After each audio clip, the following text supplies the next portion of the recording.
Сәлем достар, сіздермен бірге Нейрон. Бүгін біз көп адам біле бермейтін қанттың жанама әсерлері жайлы сөйлесетін боламыз.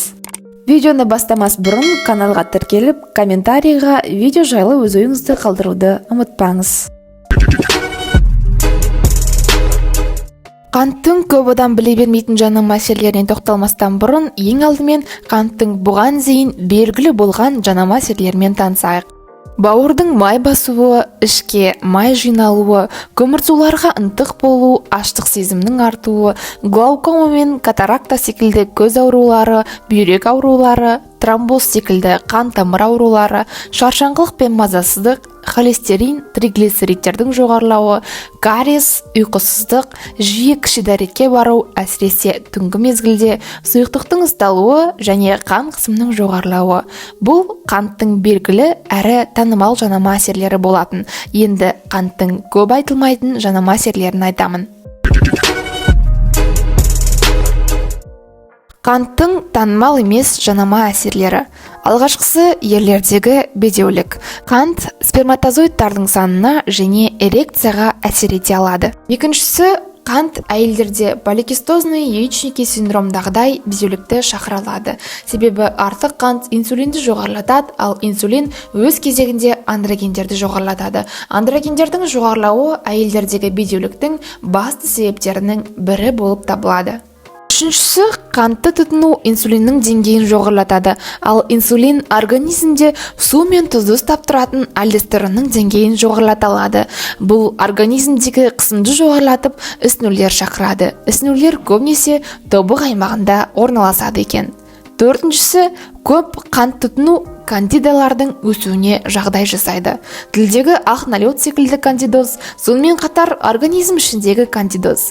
Кандидалар организмде қантты жеу арқылы тіршілік етеді, яғни қантты жемесеңіз, кандида да өледі. Бесіншісі, қант, әсіресе фруктоза, айтпақшы, аспен бірге тұтынатын қанттың 50% және балдың көп бөлігі фруктозадан тұрады екен. Сонымен, фруктоза миға әсер ететін арнайы гендерді активациялау арқылы биполярлы расстройство, депрессия, деменция, Паркинсон ауру секілді психологиялық ауруларға шалдығу қаупін арттырады.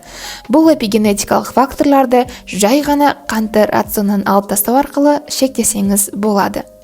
Алтыншысы, қантты тұтыну жаңа ақпараттарды қабылдау, білім алу секілді қабілеттерге әсер етеді. Мәселен, сіз кітап оқып жатырсыз, бірақ ми ештеңені қабылдағысы келмейді. Мүмкін сіз кітап оқу алдында тәтті жеген боларсыз. Жетінші, көп қант жеу арқылы сіз тіндердің инсулинге деген сезімталдығын төмендетесіз, ал ол өз кезегінде зат алмасуды баяулатады. Сегізінші, қант калий деңгейін төмендетеді, ал калий төмендесе пульс жиілігіне әсер етіп, қан қысымы мен мәселелер туындайды. Тоғызыншы, қант деңгейінің жоғарылауы қарама-қарсы процесс гипогликемияны шақырады. Гипогликемия қандағы глюкоза деңгейінің төмендеуі.